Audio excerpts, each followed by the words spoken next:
Evangelion is a rather complex story with a confusing timeline that still has fans theorizing about just what actually happened. Which meant to make this video, I had to fully dive into the lore of the series. I had to make sense of it all, not just for me personally, but for anyone who wants to know just what the hell was happening on this beach, or why there's 3 endings that are all simultaneously canon, but so very opposite. The goal of this video is to give you the most in-depth, detailed explanation of what happened in Evangelion that is available. This means analyzing the TV series along with all 5 films that make up this masterpiece of a story that extends past the anime and bleeds into the real world. This will be long, but I promise you it'll be worth it. The amount of lessons I took away from this show is unmeasurable, and I know that's what every Evangelion fan stereotypically says, but there's truth to it. I wasn't one until a couple weeks ago, and now I can say this is a series every anime fan should watch. So whether you've seen this show and want a deep understanding of its events, or are a complete newbie and just want to skip the bullshit and find out what this show's all about, this video's for you.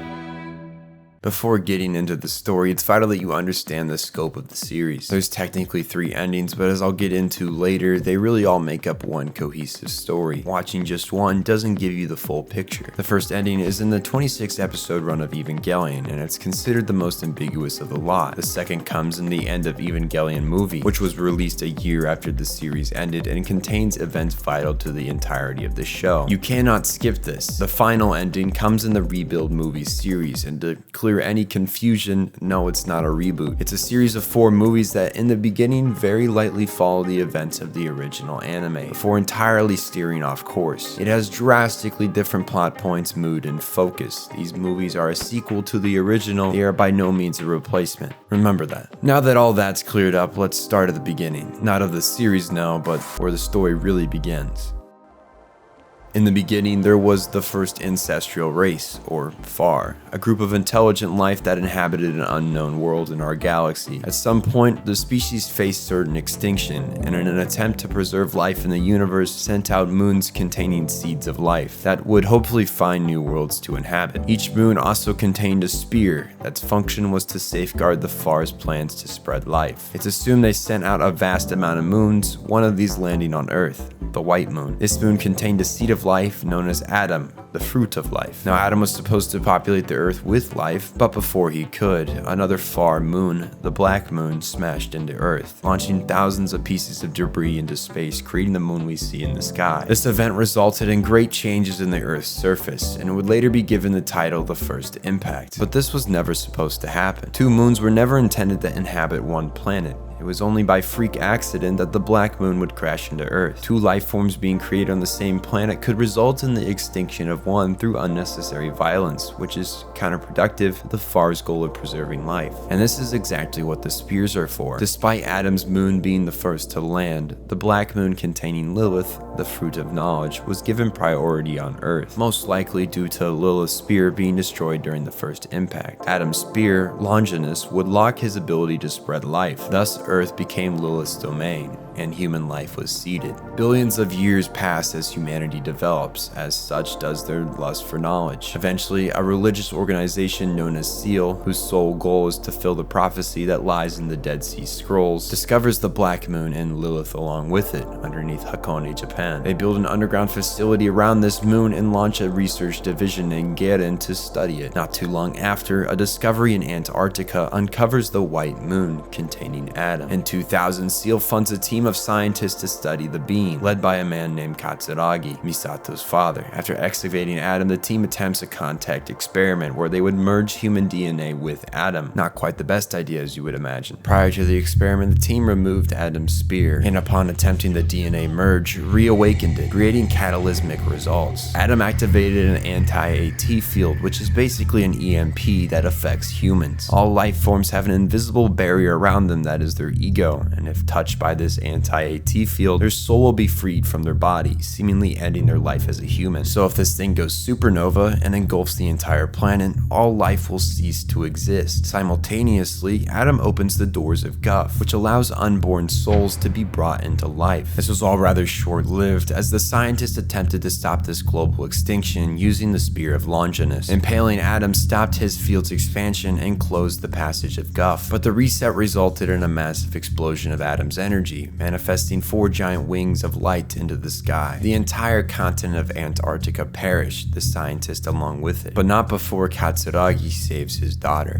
The massive explosion tips Earth's axis, causing the polar caps to melt and major weather changes to occur, killing billions. Fighting breaks out worldwide as more and more die, and after a year of global war, only half the world's population remained. The UN becomes a major world order, as only a few nation-states still exist. But during this period of desperation, SEAL works in the shadows to secure power globally. By 2003, SEAL controls the UN and the major nations. They used this influence to have a research team from Gaghiel retrieve 2 pieces of Adam that were separated in the second impact. One was his body, which had regressed into an embryonic state. The other was Adam's soul, which took the form of a boy that would eventually become known as KAWORU Nagisa. The child was transported to SEAL headquarters where various studies and uses would be made of him, but the more prominent aspect currently is the use of Adam's body, which was used to create Project E, the operation that led to the creation of the Evangelions, soulless copies of Adam. Gaghiel is tasked by SEAL to develop Project E along with Maggie's supercomputers, their other area of expertise. Eventually, Kozo Fuyutsuki, this old guy, would be invited to join the org by Gendo and Yui, Shinji's parents. Kozo was originally the teacher of the two in college and is very suspect of Gendo and his involvement in the second impact. For context, he left the expedition one day before the event. As time passed, Gaghiel made huge advancements in both the Evangelions and Maggie's supercomputers, but the success came with a cost. Yui attempted a contact experiment with EVA-01, leading to her body and soul being absorbed into the being's core. Similarly, over at Branch 3 in Germany, Kyoko Soiru, Asuka's mom, lost a portion of her soul when she came into contact with EVA-02, leading to her losing her sanity and eventually committing suicide. Scientist Naoko Akagi completed the Maggie supercomputer system 6 years after the incident with Yui being absorbed into EVA-01. At completion, she would be confronted by Rei, or to put it better, Rei 1. Gendo had been experimenting in the lower levels with Lilith to create a clone of sorts of Yui.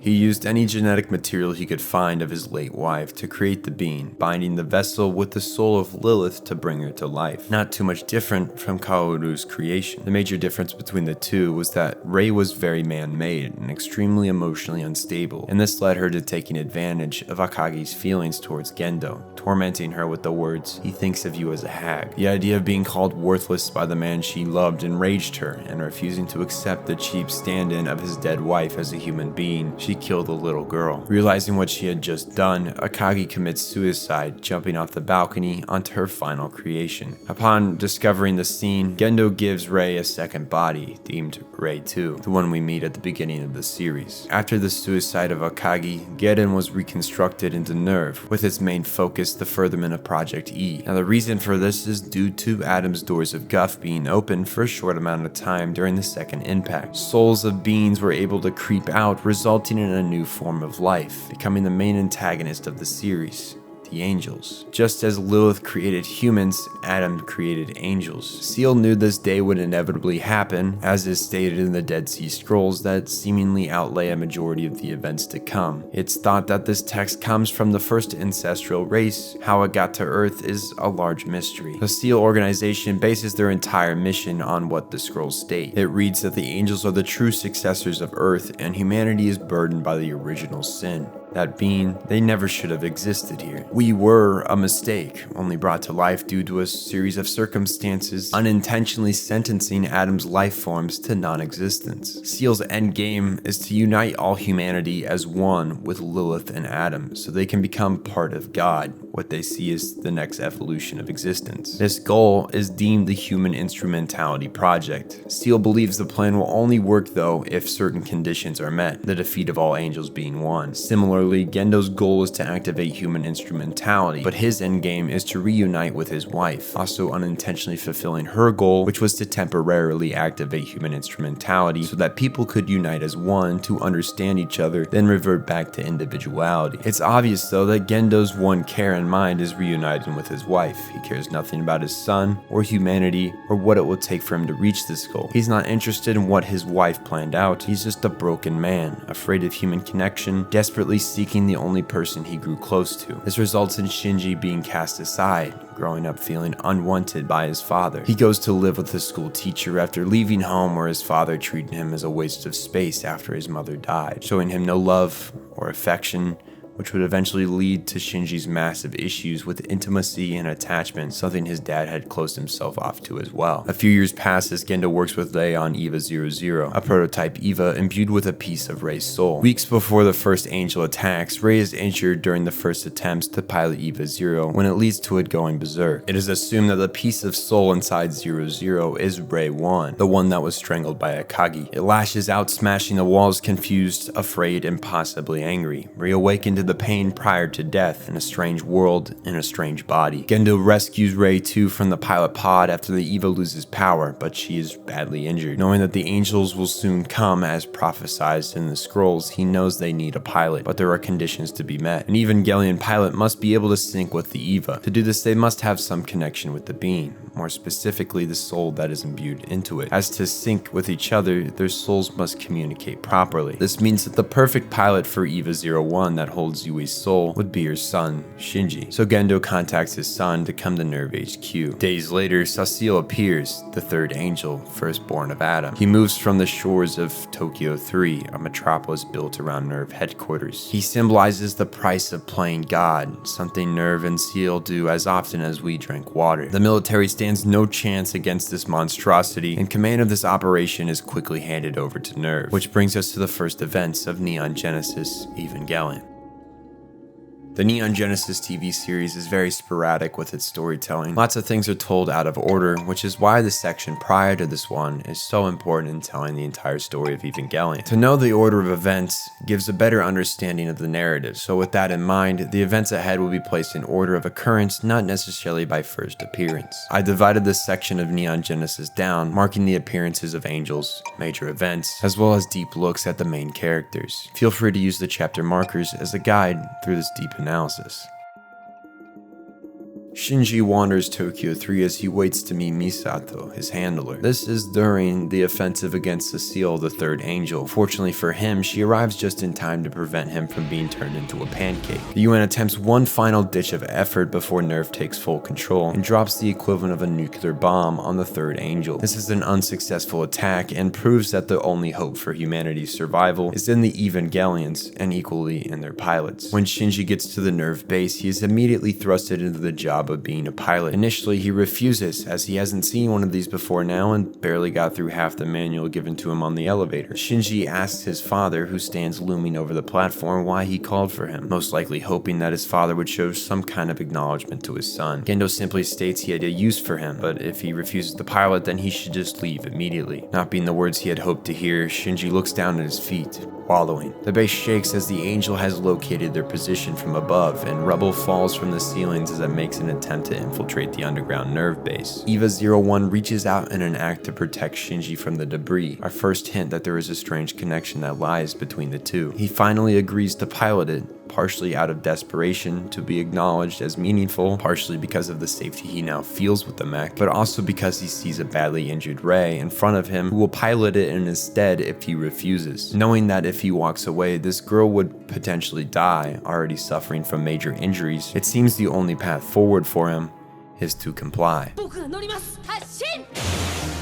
Being his first time in an EVA, it would be no surprise if a pilot with zero experience would get their ass whooped by a primordial beast, and this is exactly what happens. Shinji gets stomped on, tossed around like a doll, and speared straight into the skull, causing agonizing pain through Shinji's own head. The reason being the pod he sits in is full of LCL fluid. LCL comes from Lilith, humanity's creator, and is the same stuff humans are made up of, although Shinji doesn't know that. This fluid takes place of oxygen and allows the pilots to become in deeper sync with the EVAs, assisting in merging part of their souls for a period of time. So since they are intertwined, when the EVA takes damage, the pilot will mentally feel the damage too. Shinji's comms are cut off as his EVA attains major damage, and the last thing that can be heard are his fearful screams. As Shinji loses control of himself, the EVA goes berserk, shedding pieces of its armor, unveiling teeth underneath. It jumps on Sachiel and rips him apart, brutally spearing its core with a shattered rib. Sensing a certain death faced in this situation, Sachiel initiates a self self-destruct, hoping to take the monster before him with it. But through the haze of ash from the explosion, the Eva walks, unscathed by the angel's final attack. Gendo watches, unsurprised by this development, as if he knew this would happen and is precisely why he wanted Shinji to pilot. Once Shinji wakes up from his partial coma, he has absolutely no memory of the Eva going berserk when questioned about it. Most members of NERV are perplexed by this situation, while a few remain in the know, primarily Gendo, Ritsuku, and Kozo. Not wanting him to live alone, Misato decides to take Shinji as her roommate. While it's a little vague at first, it's hinted that this is out of a maternal instinct, but another way to take it is also pity. She sees the lifelessness he projects and knows that piloting the Eva isn't necessarily gonna make that any better, and she feels partially at fault for that, pushing her to take the boy under her wing. It takes a while for Shinji to adapt to the life he lives now, which is to no surprise. It's painfully obvious that he suffers from extreme depression and holds deep-rooted attachment and intimacy issues due to his father's neglect of him. He hates his father, but he also desperately wants his father's affection, which makes him hate himself as well for needing it. Shinji also thinks of himself as a coward and a waste of space. He has begun to wall himself off emotionally from the others as he internally thinks that they will betray him as his father did before. It doesn't help that his beliefs get real-world support after a boy at school, Toji, beats him up. Toji blames Shinji for his sister's injuries that were caused by the fighting between EVA 01 and Sachiel. This sends him into a deeper state of depression. When receiving a comment of the good he does as a pilot from Misato, Shinji's response is that he doesn't feel like the good he does can be considered so. Why would his schoolmate beat him then? This quote, and one said by Ritsuko, helps us understand exactly where Shinji stands. He merely pilots the EVA as it's his only existing purpose. Doing so makes things easier. Even if he walks away, he'll be constantly monitored by NERV's Secret Service, and he will never truly escape his father's overcasting shadow of disappointment. But if he stays, he may just get some praise out of it, one of his inner desires. He doesn't put much weight on the morality of what NERV does at this point, just does what he's told, and that he does.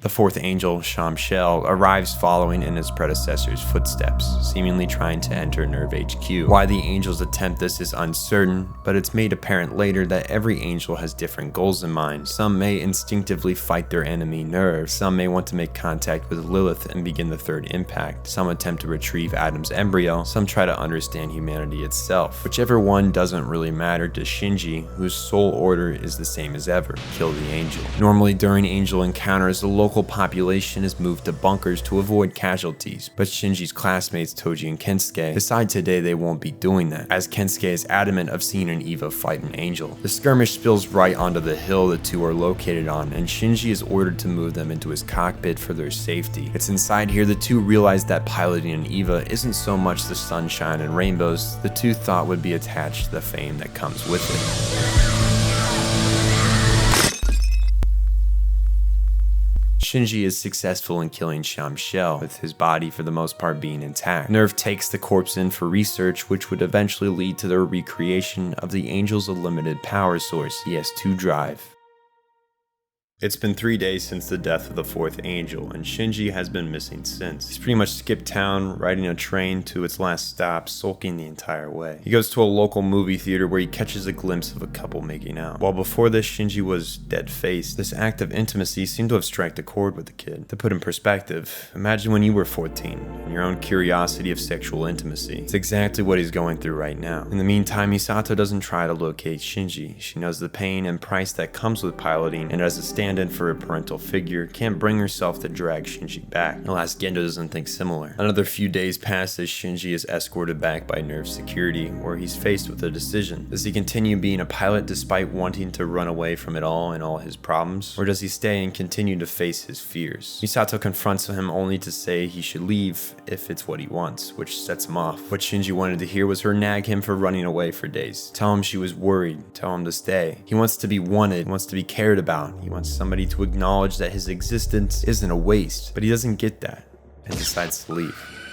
As Shinji is escorted to a train out of town, Toji and Kensuke find him. For the past week, Toji wanted to apologize to Shinji for punching him, his own sister even nagging him for his actions. And after they saw what he goes through, he realized that Shinji doesn't sit on a high horse with his status. After that, the trio builds a closer relationship, albeit a little too late. Shinji calls out to them before being escorted to the train that he isn't worthy of the praise they give him. He calls himself a coward, a sneak. They shouldn't care for him, but the two don't see it that way. As Shinji waits for the train, he goes through his experience so far and questions his choice to leave. Misato finds out about the news of his departure, which sets things in perspective for her. She never really wanted him to leave, just for him to choose for himself, regardless of how she may feel. She races to the station to see him off, but it seems she's too late. The train has left. As the train passes the station, Shinji still stands in the same spot as before. He arrived at the conclusion that running away from his problems is not the answer, and Toji coming to make amends with him are a primary reason he's able to stay. They reach to hand out to him, something he has rarely seen. Misato and Shinji lock eyes, now knowing how the other feels, if only a little. For Misato, hearing Shinji pour his feelings in the cell to her. For Shinji, Misato rushing to the train station. Their bond grows stronger. Recently, Shinji has become fixated on the relationship between his father and Rei. Not in a there's more to uncover here kind of way, just a jealous child whose dad ignores him, but seems to have a very kind and considerate relationship with this random teenage girl. In the big picture, we know the reason he treats her this way is because of the importance she has in his master plan, but we're not there just yet. The fifth angel, Ramiel, appears in Tokyo 3. Rei and Shinji are called to base to be on standby for orders. On the way, Rei asks Shinji if he trusts his father. He replies with a hard no, causing Rei to slap him for disrespecting Gendo. Our first clue that Rei has a warped perspective of the man, which is understandable as he is basically her creator. Rei is originally chosen for dispatch, but Gendo vetoes this, stating that she is not ready yet, and opts to send Shinji instead, more keen to send his own child to his demise, which ends up almost being the case.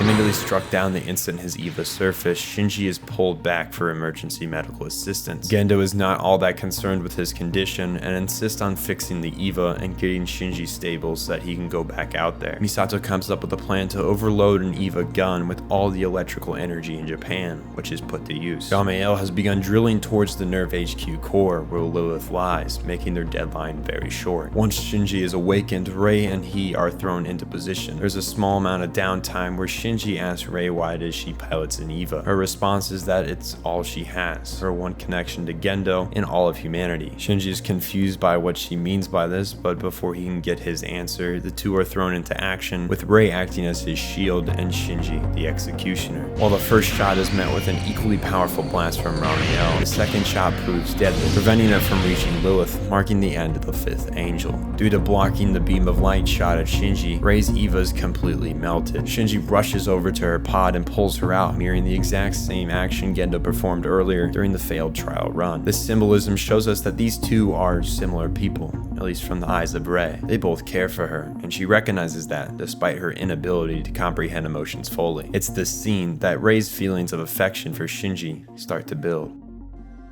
Misato takes Shinji and his friends on a mission with her to supervise the delivery of EVA-02, along with ASUKA, its pilot, and secretly, transported with them, is the embryo of Adam. It's worth noting the events prior to this, Misato and Shinji's relationship has grown during a test of a nuclear-powered EVA created by the UN, who feel threatened by the control that Seal and Nerve hold in the EVA space. This experiment goes completely wrong, and Misato takes it upon herself to climb into the machine and disarm it. Shinji begs her not to, saying it's too dangerous, but she makes it clear to him that this is what she must do. The nuclear explosion of the EVA unit is just barely avoided due to a little help from a miracle, one set up to happen from the very beginning by Nerve, who intentionally made the EVA go haywire so that they could take control of the situation and stop it, making the UN look like fools, convincing everyone that Nerve should stay the monopoly of Evangelions. Back to the German waters, the presence of Adam's embryo on the fleet draws the attention of Gaghiel. We can assume that this angel's goal is to reunite with its creator's body. Shamshel. No one besides KAJI, a man from Misato's past, who is to deliver the item to Gendo, knows about its presence on the ship. Shinji, who is still trying to get used to Asuka's loaded personality, rides along with her as she fights Gaghiel. Together, they fight and kill him. Following the fleet's arrival to Japan, Asuka joins the pilot ranks at NERV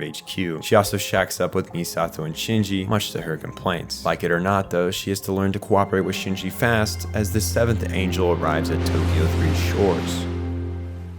As we and all the characters know, Asuka is a narcissist with a superiority complex, although her reasoning for being this way makes it a tad understandable. She lives with the trauma of her childhood, which was made up of an unfaithful dad who had no care for his insane wife, and her mom, whose story is a bit more complex. Asuka's mom worked on the EVA-02, and one day, similarly to Shinji's mom, she merged with the EVA. But rather than being fully absorbed, only part of her soul was taken, leaving an unstable mind and body behind. Asuka watched as over time her mom's sanity deteriorated, until one day she attempted double suicide with her daughter. Asuka pleaded for her mom not to kill her, and she ran away from her hospital room, only to come back later and see her dangling from the ceiling. She begins to develop a hatred towards her mom and her dad for both leaving her and moving on, albeit in different ways. She desperately tries to grow up and project strong independence, but despite her words, something inside her speaks differently. She needs others and desperately wants her crush on KAJI to become more than just a childish dream. But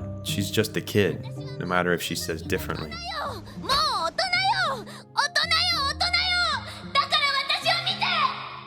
One day, Asuka sleepwalks into Shinji's futon and lies next to him. Shinji nearly kisses her, succumbing to his desires and living up to the word sneak that he called himself earlier. But he stops himself as he hears Asuka call out for her mom, crying. For the past several days, all Asuka has been is difficult, prideful, and arrogant. But in this moment, she shows weakness. She unintentionally shows Shinji that she has feelings that she doesn't show, which makes him loathe himself for trying to kiss her, but also allows him to understand who she really is underneath her mask.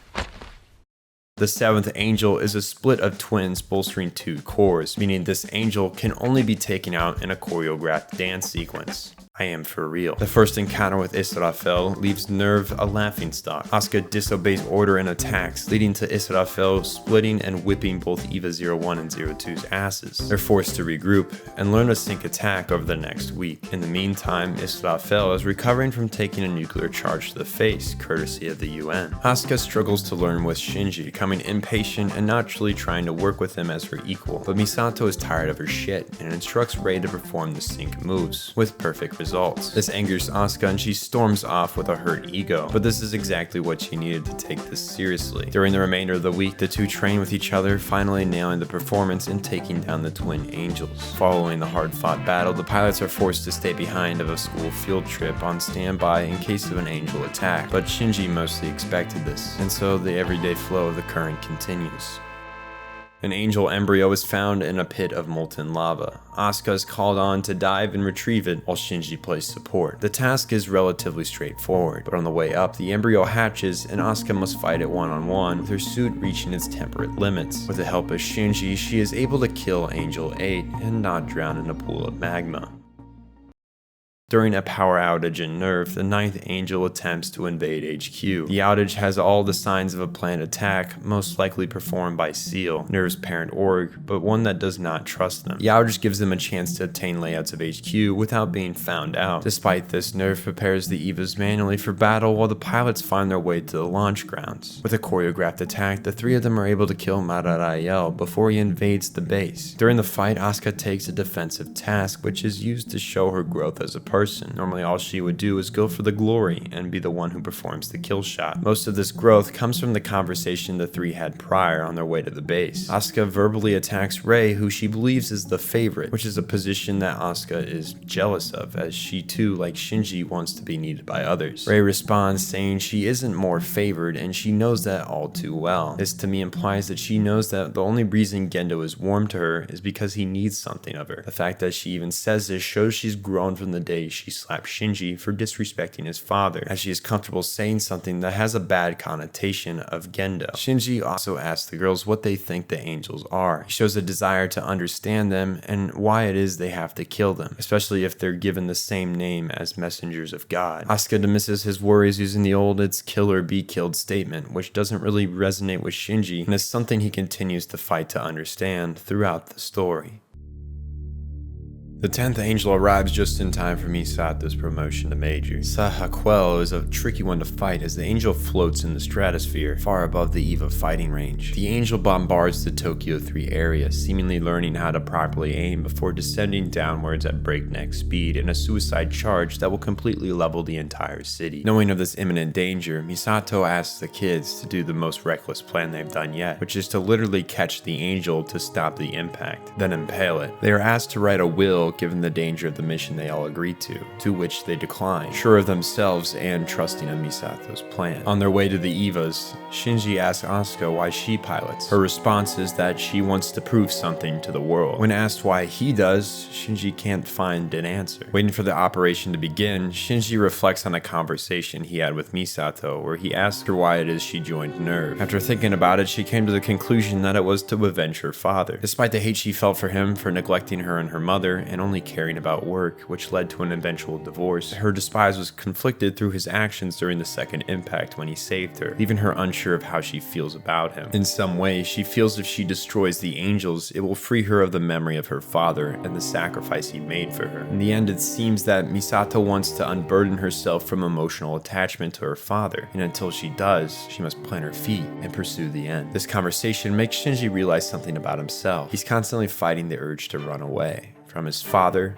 piloting, intimacy, and all his other fears. But despite that, he stays. He continues to pilot, he continues to make improvements, he continues to form bonds. His desire to stand his ground gives him newfound strength. The 3 successfully stop and kill Sahaquiel, the 10th angel.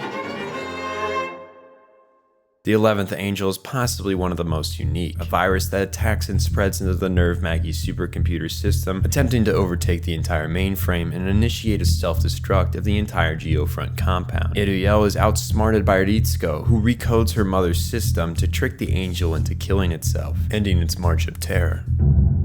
As Sachiel questions Gendo's actions during recent events, Rei has become more and more ominous of a figure. For us, we know that there are multiple versions of her, but for Shinji and the others, none of this is known. During a test involving Shinji and EVA 00, the mech goes berserk, once more attacking the glass and showing sheer agony. Ritsuko is confident that the EVA was trying to attack her through the glass, and she would be right. As Shinji saw before the EVA went berserk, a ray swam towards him, at least mentally speaking, more evidence that Ray 1's piece of soul has been used to bring this EVA to life. It seems that Ray 1, when first syncing with a pilot, seizes control like this and flails about, almost like it's coming back from its final moments of being strangled by Naoko, which is precisely why it attempts to attack her daughter, who looks very similar when it is first awakened. When Shinji regains consciousness, just like the berserk fight with Sachiel, he remembers nothing, making Ray's story even more perplexing. She seems to know that there's something different of her, questioning the nature of her existence, reaching full existentialism. She wonders the whats, whos, and whys of herself, humanity, her place in it all, and keep in mind she knows what she was created to do by Gendo, way before it's shared with us. Rei does not share information, or many feelings for that matter, with anyone. We can see on her face she's developed a love for Shinji. The type of love it is rather complex. Being a part of the soul of Lilith, humanity's creator, and genetically his mother, the two have a relationship closer to siblings than lovers. Shinji is the catalyst for Rei questioning these things. He gives life to her world. She begins to question Gendo, question what he made her for,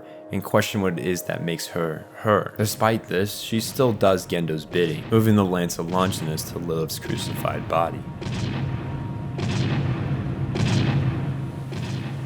KAJI has been working on an investigation of NERV for the Japanese Department of Home Affairs. They're suspicious of what NERV is really conducting, and he has been tasked with infiltrating and discovering their secrets. It's known to us that Gendo and Kozo both know that KAJI is working for someone else, but they make no efforts to stop it. While they may have no need to hide their secrets, Sachiel may feel otherwise. KAJI has dug up that the Maduke Institute, the committee that supposedly picks the suitable candidates of Evangelion pilots, is a sham company, a front to hide the fact that NERV themselves chose the pilots, and all the suitable candidates are handpicked from Class 2A, Shinji's class in school. It's assumed the reason for putting all the possible pilots in this class is to keep them safe and on hand if they need them. They're all possible fourth children, which the children title being given to each successive pilot. To answer your question on why the word children is used instead of child, no, this isn't a translation error. When Rei was picked first, she was never one child. There was clones of her, so they used the title children to imply that. Not wanting the clone situation to be known though, NERV used children as the go-to title to hide that fact. Besides figuring out that Maduke doesn't exist, KAJI also uncovers Lilith's body and the terminal dogma of NERV HQ. He shows this to Misato, who warns him if he keeps digging, he'll get himself killed, but he seems unfazed by this. He's solely interested in uncovering the truth, and he warns Misato that Ritsuko and Gendo are keeping secrets from her, which she doesn't take lightly. The reason these two have such a trust in one another, despite how shady KAJI would look from an inside perspective of a major NERV employee, is because of their shared past. Throughout college, these two were passionate lovers, but after graduating, Misato broke the relationship off. Her reason being that she was frightened of how much he reminded her of her father. She ran from him out of fear, relating herself to Shinji in the way she acted. The two then kiss as the obvious feelings are still there, but so is Misato's trauma. Just like Shinji, she runs from her problems. She hides behind pleasures, specifically alcohol and sex. They provide her an escape from her emotions, a side of her she despises because it shows just how weak she really is. But Misato isn't the only girl that has feelings for KAJI. Asuka still holds a major crush on him that deep down she knows will never be reciprocated. Despite this, she can't help but feel a certain way towards him. She also feels a certain way towards Shinji, and as the two sit alone passing time till Misato gets home, she asks Shinji if he wants to kiss. Reluctantly, he agrees, but as they kiss, Shinji shows a lack of emotion over the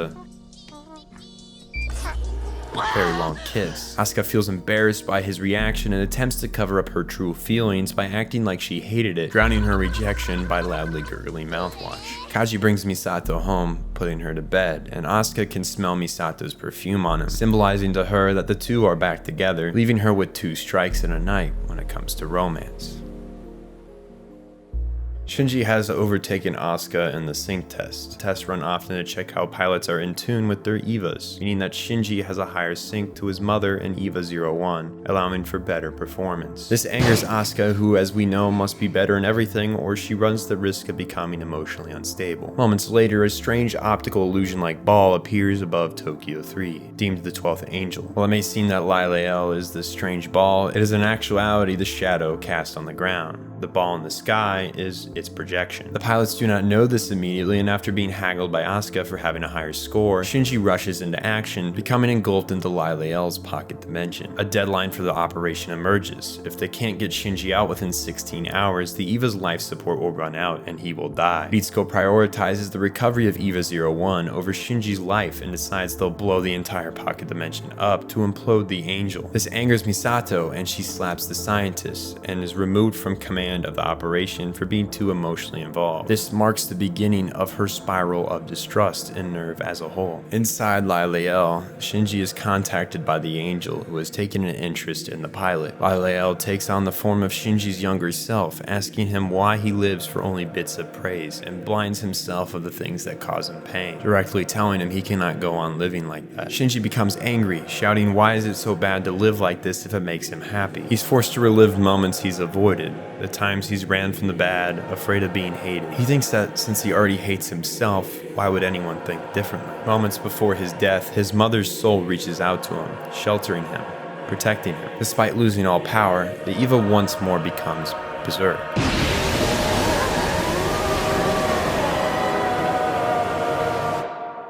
While Shinji recovers, a NERV base in Nevada instructed with recreating the S2 engine for EVA use completely implodes. Unsure of the cause, America forks EVA 03 over to NERV HQ in Japan, not wanting to lose their other American branch to a similar issue. Meanwhile, Gendo and Ritsuko have been at work on a dummy system to be installed into EVA 03 and 02. These systems will be able to control the EVAs just like the pilots, but Ritsuko points out that there are many errors, and they are imperfect. But Gendo doesn't care. The dummy systems are installed installed into the EVAs as fallbacks except 03. It's too risky to use a dummy in the first startup, so a new pilot must be chosen. Thanks to the information we received from KAJI, we know that the NERV will actually be the ones picking the 4 children, and we also know that it will be coming from Shinji's classmates. When TOJI, Shinji's friend, is the one picked, Misato is initially surprised by that coincidence, which KAJI quickly makes clear that it isn't one, and informs her about Maduk and the candidates for pilots. Once TOJI is informed that he will be piloting EVA 03, he becomes kind of somber about the whole thing. It's a mixed bag of emotions. On one hand, his sister will get the best medical care and hopefully make a better recovery after being injured in the battle between Sachiel and EVA 01. At the same time, he's seen the pain and sorrow that Shinji has experienced piloting. It's not an easy task to be demanded of. TOJI decides not to share this information with anyone. The only reason Asuka and Rei find out is word of mouth. But no one, not even Misato, wants to tell Shinji that TOJI's been picked. The day comes for EVA 03 to be started up. While the transport carrying the EVA flies through a cloud, a strange spark is seen entering the unit. Once the EVA arrives, TOJI is put in for startup, only it goes horribly wrong. NERV tries to cut power to the unit, but it doesn't work. The entire station implodes, and out of it walks an angel. The 13th angel has infected EVA 03 and marches towards Tokyo 3. The pilot cannot be ejected out of the unit, but regardless, the trio are tasked with killing the EVA. All of them are hesitant to fight it, both Rei and Asuka knowing TOJI is inside, and Shinji ignorant to this fact but conscious of someone being inside. EVA 02 is taken out before being able to react to 03's movements. 00 hesitates to shoot 03, which results in its arm getting infected. Gendo orders for the arm to be severed despite Rei still being synced to the EVA, resulting in her feeling the mental anguish of losing her arm. With only Shinji still standing, he is forced to engage the EVA. Despite being ordered to kill the machine, he refuses to while the pilot is still trapped inside. Gendo is tired of his child's morals and activates the dummy system, which seizes control of 01. The system breaks 03's neck and begins to crush its skull. Shinji cries out for his father to stop, but Gendo just sits there, watching. Desperately, Shinji tries to seize control back of the EVA, being forced to watch as it tears apart 03 limb from limb. The NERV agents watch on in horror. Shinji screams out in desperation for his father to stop this as 01 grabs the pilot plug and...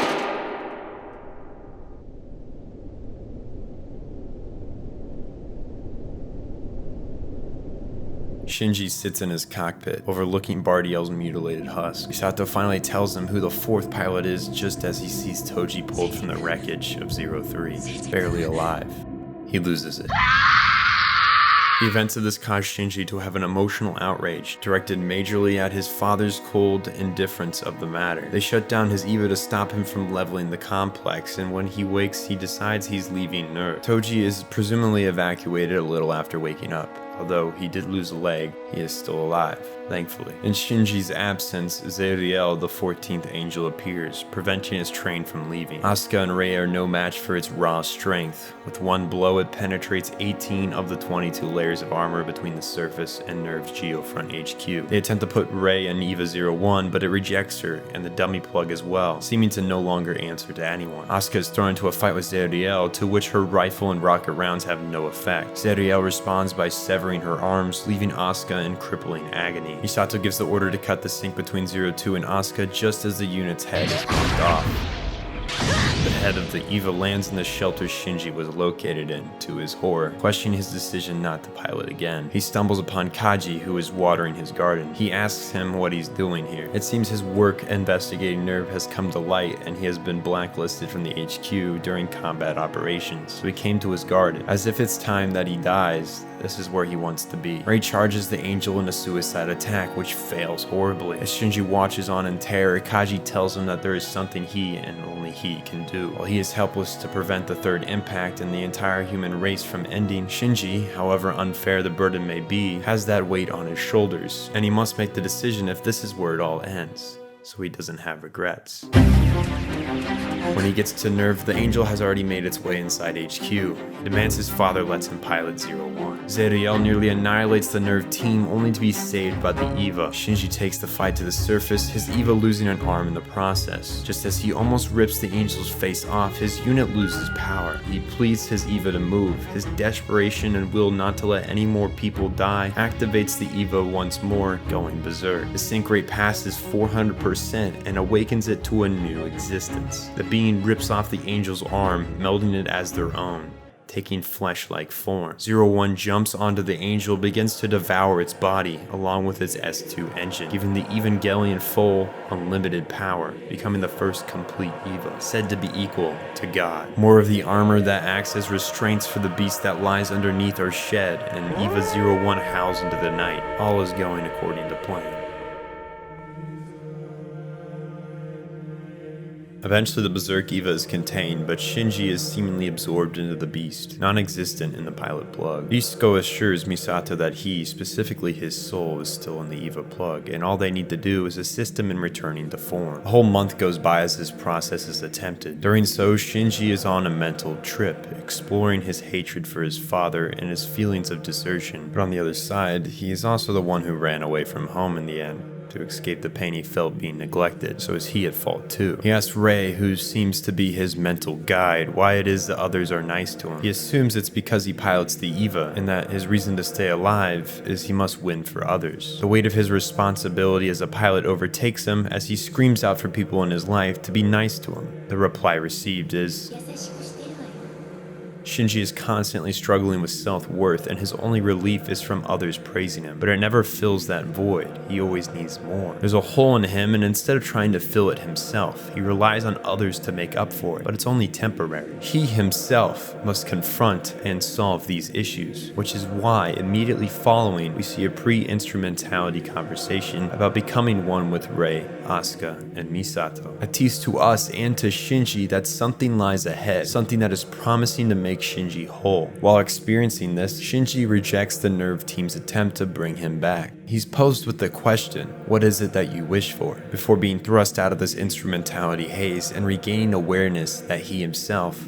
both body and soul, is still in the EVA. He tries to understand why he would pilot again when he explicitly stated he would not. To where a mental image of Misato makes him recall his choices, that he has piloted the EVA, that he is the person he is now because he piloted the EVA. He cannot deny the self he has been so far, which is his past. But as for his future, that is something he must decide for himself. The past has happened and will always have happened. He cannot change what he has chosen to do, but he can decide for his future what he will do next. This conversation forces Shinji to recognize himself, all of himself, allowing him to be born anew, if he wills it so. As he makes his way back to form, he pushes towards a light, a symbol of his mother's soul. This whole scene referencing his rebirth as a human. Misato, who was in deep grief under the assumption that Shinji was lost, is relieved to see him return. A few days later, the Vice Commander Kozo is kidnapped by Sachiel, who are very angry that EVA 01 has absorbed an S2 engine, as it wasn't what was prophesized in the Dead Sea Scrolls, at least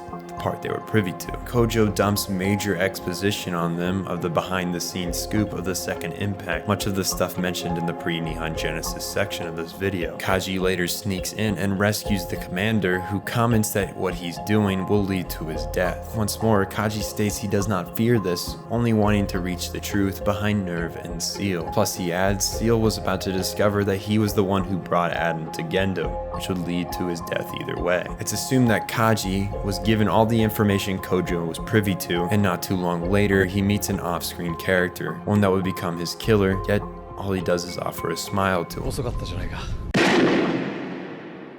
It's assumed the murderer was a member of Sachiel, who were angered with his disobedience and rescuing of Kozo. Misato finds out about his death indirectly, after receiving a voicemail from him saying everything but that he would be facing imminent death. She puts the pieces together and drops in a sob, knowing the man she loves is gone. Shinji finds her in the kitchen crying her eyes out, and he returns to his room and covers his ears, simply saying that there was nothing he could do or say. Nerve and SEAL seem to be preparing for a major initiative. The production of Evangelion Units 5 through 13 have begun in 7 different countries without the permission of Nerve, obviously SEAL's use of power. While Hyuga thinks this is a preparation for a large-scale angel attack, Misato knows there is ulterior motives at play. Asuka is facing severe mental distress as her meaning for existence, piloting the EVA, is in jeopardy. Her sync rate is drastically declining due to her mental instability caused by her constant losses and Shinji's successes. She's angry, and her narcissism is turning on her. She hates that Shinji is so close to Rei. She hates Misato for loving KAJI. She hates her parents for being so flawed, and most of all, she hates herself for being the way she is. And all this emotional buildup could not come at a worse time. Arael, the 15th angel, appears before Nerve. Asuka and Rei are tasked to handle it, with Shinji sidelined because the chance of EVA-01 being infected by the angel is too great a risk. Asuka disobeys command and takes point in the operation, to which a long stalemate, due to Arael's unreachable height in the sky, is ended with the angel projecting a beam of light towards EVA-02. Straight into Asuka's mind. The beam causes great mental stress as she is forced to live the absolute worst parts of her childhood, her mother's suicide, her painful youth. Despite the possibility of permanent damage to her mind, she refuses to pull out, wanting to die rather than be defeated. With no way to kill the angel on hand, the team can only watch as Asuka has a complete mental breakdown. 02's life support reaches critical levels, and Gendo decides that they should use the Spear of Longinus. Kozo digresses, knowing to Seal this item is needed for the prophecy of the Dead Sea Scrolls to be completed. But Gendo has a different path ahead in mind, and getting rid of the spear is vital. Rei hurls the spear towards Arael, killing it, and the spear is lost in lunar orbit. Asuka is saved, but has lost her will.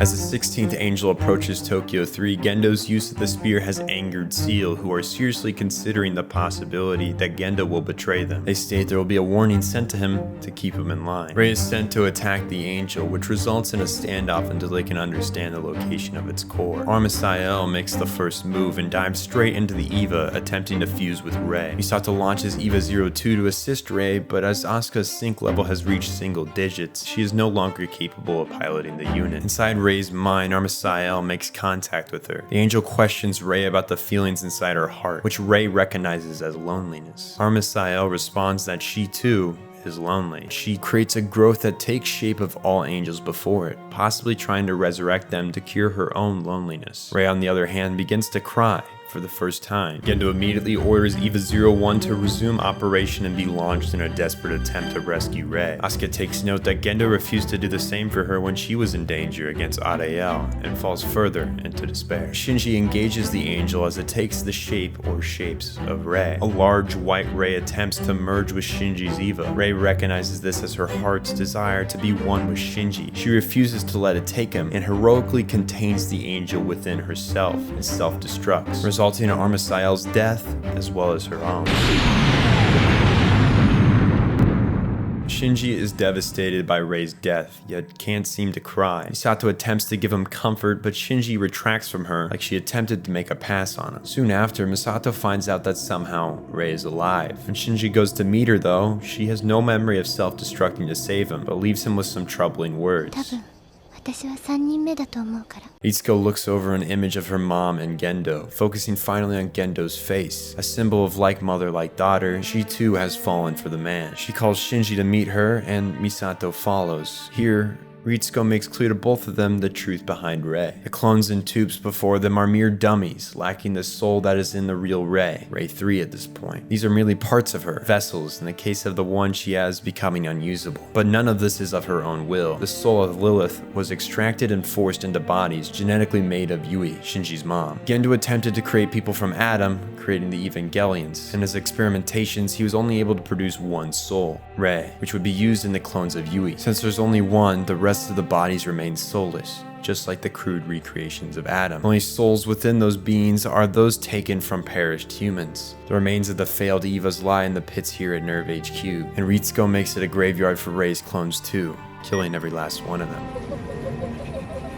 This was done out of spite, anger towards Gendo, who she feels she lost to Rei. The man she loved cared none for her. She was a tool, one he would sleep with, use for gain, and toss aside. She hated him, but loved him all at the same time. Meanwhile, Rei attempts to remember why her tears seem so familiar to her as they fall off her cheeks while she looks at Gendo's glasses. Alas, she never arrives at an answer.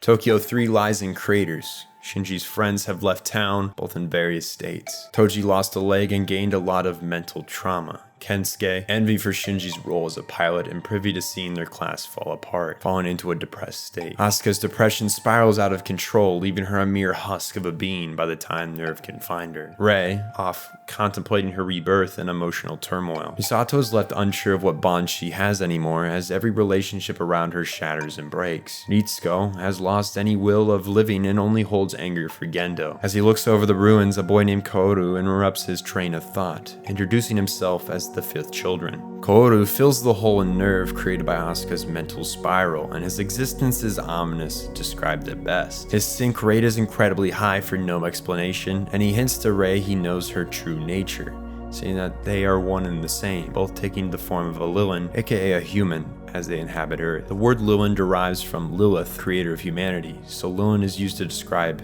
his children. The fact that he knows information like this directly implies what you are all thinking. KAWORU, or Tabris, is an angel and is Adam's soul at that. He's the 3rd angel that makes up a trifecta of their attempt to understand the human race. Arael attempts to interpret Asuka's mind. Armisael, Rei's. Tabris, Shinji's. KAWORU separates himself from the others. He doesn't attempt to understand them through a mental attack, but instead through basic human interaction, communication. The two become very close in a short amount of time. Shinji feels he can open up and be honest to him. His original wall of intimacy and affection with others is bypassed. He's even able to reciprocate the words "I love you" to him. During the bath scene, KAWORU makes it clear to Shinji that he understands what he's doing. By avoiding connecting with others, he's trying to prevent himself from feeling pain, from being betrayed. It's the past experience that's led him to be this way. In KAWORU's words, fragile, like glass. But as long as he stays this way, he will always be lonely, something every character in Evangelion struggles with. KAWORU makes it clear that no human can completely banish loneliness, because to be human, we are alone, separated by bodies of flesh. This is what it means to be an individual, but as humans, we have that ability to forget loneliness, even just for a bit,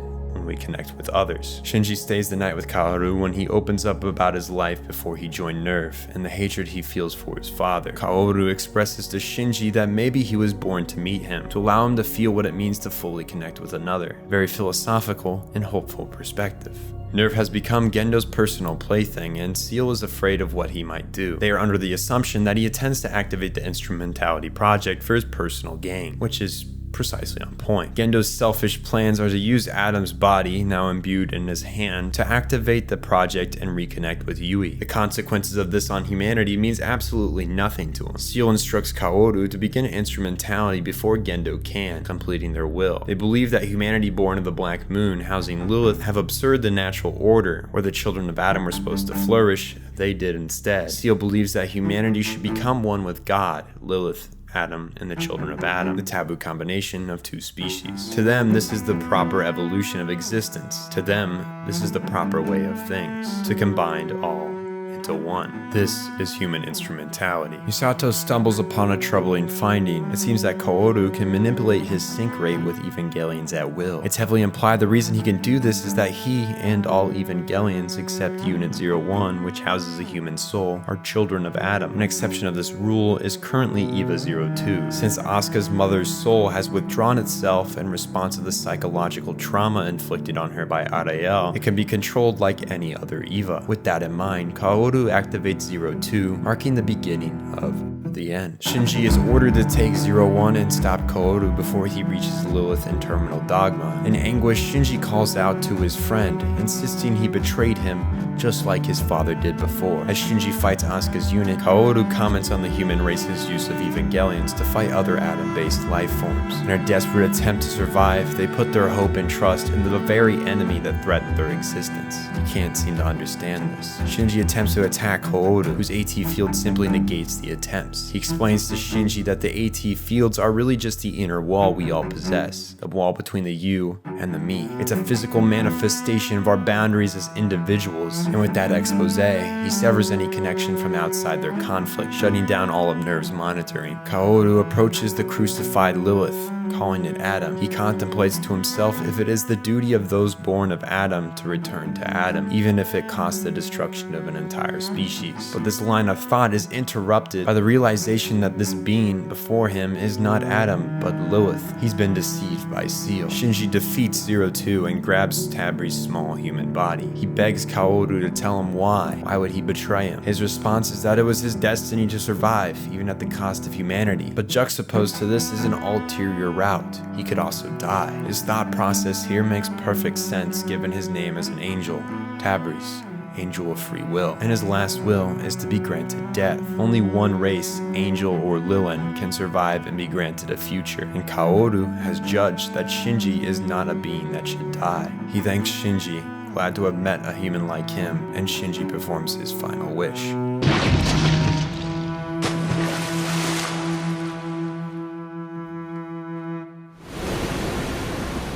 After KAWORU's death, Shinji is severely distraught. Misato finds him at the same place he met the angel. He asserts to her that KAWORU was the better person. He was the first person to say he loved Shinji, and he loved him too. He was like him, and like Rei, and he was the one that deserved to live. Misato tries to assure Shinji he did the right thing. It was necessary for humanity to survive. But she's met with Shinji exclaiming that she's a cold being, heartless.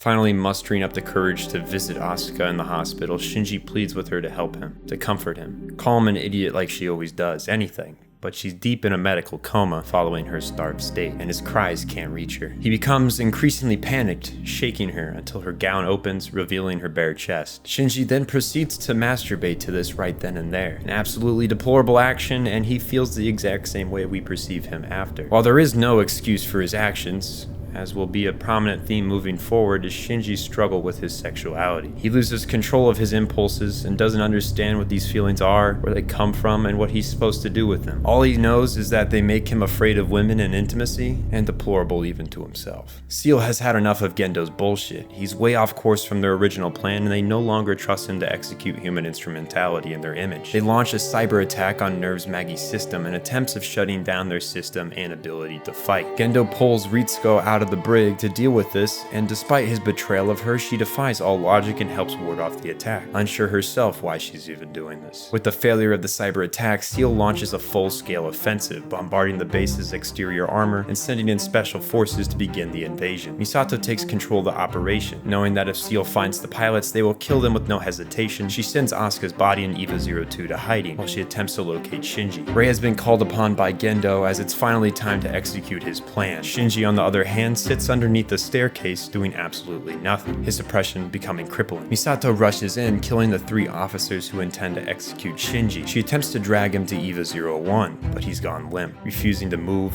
wanting death, wanting nothingness. He's reached a state worse than at the start of his time at NERV. He's experienced torturing amounts of loss, and it's left him broken. Misato is pissed that he's given up on everything, including himself, and drags him along with her. Meanwhile, Asuka's at her mental breaking point, desperately pleading to live as she's bombed by Sachiel forces, who've dropped an equivalent of a nuclear bomb on top of NERV, exposing the underground geofront to the sky. But instead of completely snapping, Asuka has an epiphany. She has the realization that her mother has always been watching over her from within the EVA, like a guardian angel. This gives her an insurmountable increase in morale and strength, her EVA sync rate returning as she fights off the entire Sachiel army. With their military outmatched by 02, they resort to sending in the mass-produced line of Evangelions. 9 monstrosities that Sachiel had various labs work to put together. Much like the dummy plugs that use Rei's soulless clone bodies in place of a pilot, these EVAs use plugs of KAWORU. They share absolutely nothing in common with the Angel of Free Will. Despite looking like doves, a common symbol of peace and hope, these killing machines are primal, able to regenerate heads and limbs that Asuka lops off. And unlike her, these EVAs have a replicated S2 engine, completed by Sachiel, giving them unlimited power. Knowing that if Asuka doesn't get help before her power drains, she will die, Misato desperately tries to get Shinji to EVA-01. In the process of escorting him to the launch pad elevator, she's mortally wounded. Knowing she doesn't have that much time left, she pleads with Shinji to make a choice. He insists he's worthless, incapable of doing anything but hurting or killing others while piloting the EVA. He's done terrible things, and he did something horrible to Asuka in the hospital. He can't stand the sight of himself, and it's holding him back from making any choices. He's afraid of the possibility he might hurt or let down down someone again. Shinji exclaims to her that she doesn't understand what he's going through. Frustrated, Misato pulls Shinji against the wall, telling him to choose. She too makes mistakes.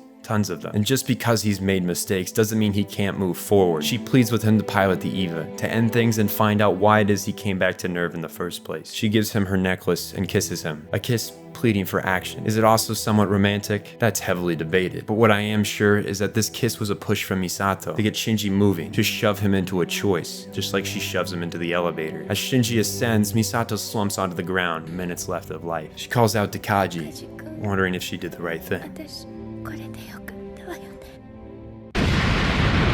Shinji knows full well that Misato will not make it another day, confirmed by the blood on his lips left from her kiss. His little burst of movement to get to the EVA is wasted, as when he gets there, it's coated in a hard ooze. Ritsuko confronts Gendo and Rei in Terminal Dogma as he tries to merge with Lilith. She intends to kill them all, self-destructing the entire base through a force code, but it turns out the Maggie system rejects the command. It seems even in death, Ritsuko's mother refuses to kill the man that they both fallen in love with.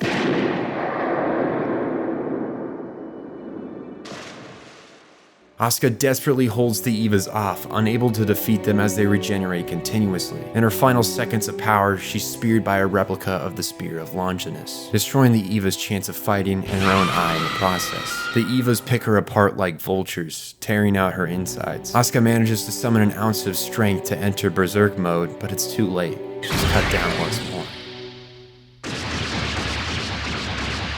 All Shinji can do is sit there, helpless to lend her a hand, listening to her screams. His EVA senses his torment and pulls itself out of its cocoon. Summoning a crazy amount of energy, it takes flight on wings of lightning. Alas, it's too late. Shinji looks to the sky to see the mutilated corpse of ASUKA's EVA being carried away. He loses it.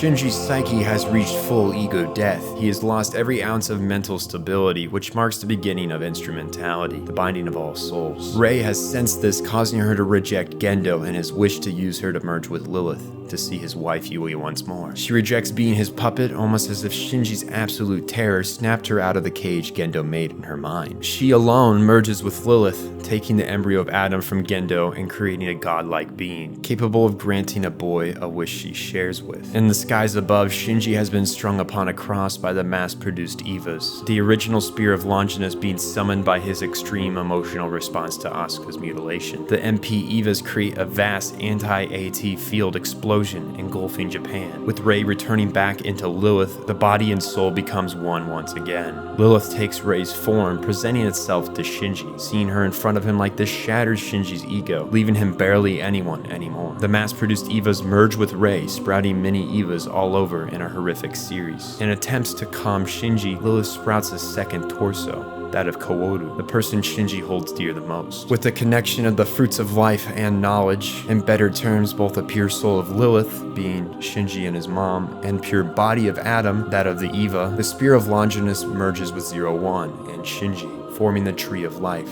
the source of all souls. Inside the tree, Shinji is told by Lilith that the Rei before him represents his heart, his deepest desire to save Rei. Lilith Rei speaks to him, stating that the fate of humanity lies in his hands, and he's once more asked,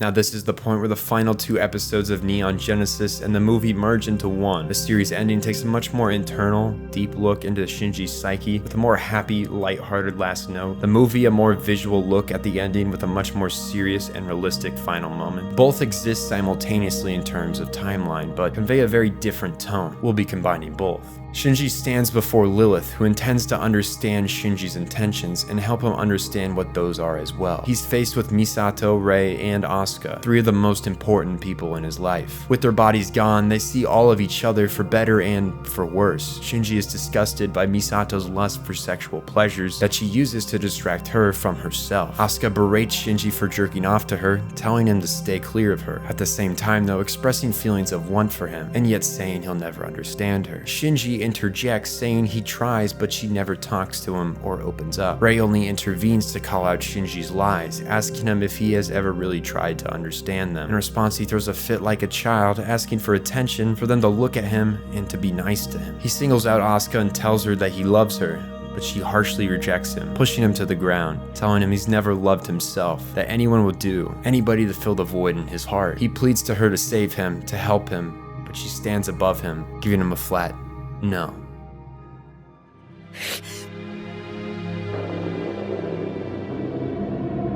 Shinji strangling the girl he loves signifies his futility with humanity. He's given up on it, and everyone should just die. He feels betrayed, unwanted, as he wishes to never exist. Rei, or Lilith, questions him, countering every word from his mouth. If nobody cares about you, what is your hand for? To reach others as you've done before. If nobody cares if you exist, what is your heart for? To reach out to another as you've done before. If it'd be better if you never existed, then why would you be here to begin with? He reaches out to the void and asks if it's okay for him to be here, but he's just met with silence. It's been decided that all humanity will perish as Shinji rejects individuality. He's failed to reach inner peace within himself. He's afraid of the pain, unable to confront his own demons. Therefore, he cannot hope to understand that others struggle with their own issues, so certain that nobody understands what he's going through. All humans transform to their original form, LCL, basically Lilith juice. Their souls return to the Black Moon that delivered Lilith to Earth as the deity watches over the process. Before everyone appears the person they treasure most, to escort them into instrumentality. Gendo, on the other hand, meets a different fate. Yui appears before him, asking him why he was so afraid of Shinji. He responds, saying that he believed nobody could love him, that he doesn't deserve to be loved, a typical hedgehog dilemma both he and his son face. He believed that the closer he let others in, the more he would hurt them, and the more he himself would hurt. So he did the exact opposite, rejected others so that he and the ones he loved could never be hurt, ironically hurting them in the process regardless. Very selfish dilemma.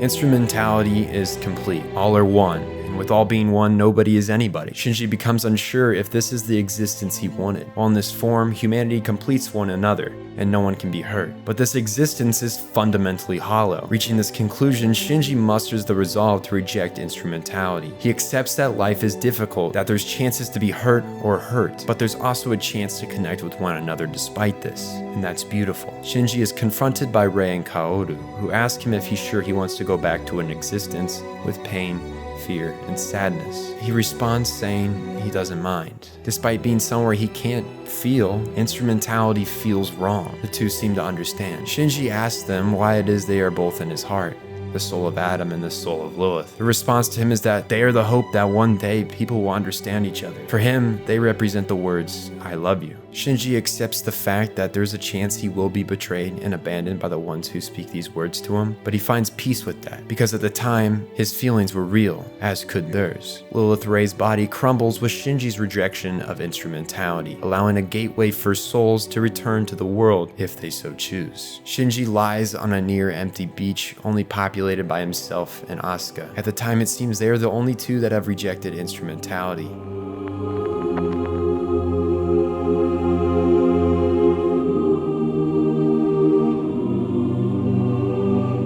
Coming out of the days that was instrumentality seemed to have triggered Shinji's distrust towards ASUKA, following the conversation he had with her during their confrontation of each other as souls. Despite this though, ASUKA reaches out her hand, touching Shinji's face, showing pure affection towards him for the first time. This snaps Shinji out of his action, releasing her. Once more, he's hurt the one he loves. Once more, he cries, realizing the room he still has to grow. But to be human is to fail, to be terrible, and to learn from your mistakes and shortcomings, to self-improve. And these two are human once more, with all the good and the bad that come with it. ASUKA comments on Shinji's instincts, leaving the phrase disgusting as the final words uttered of the series. One that's importance in the series is heavily debated. What do they mean? I think it's rather simple enough. Faced with their own flaws and faults once more on a post-apocalyptic beach, nothing better could describe it.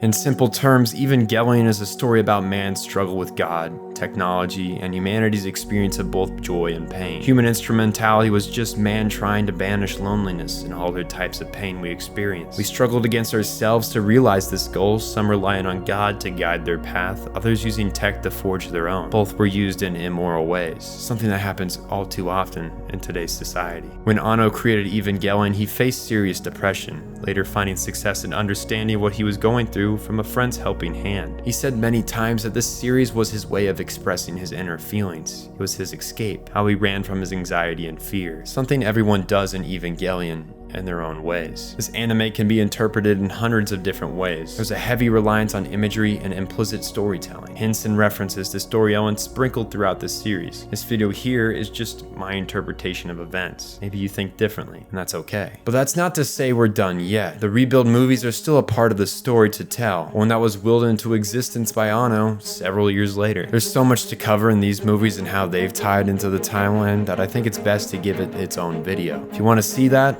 let me know. I'll work on it right away. I deeply value the experience of watching this show more than I can explain in words. It's such an amazing series, one worthy of your watch if you haven't already. And don't worry, you'll enjoy it even if you know what's coming. Thanks for watching. Jenny.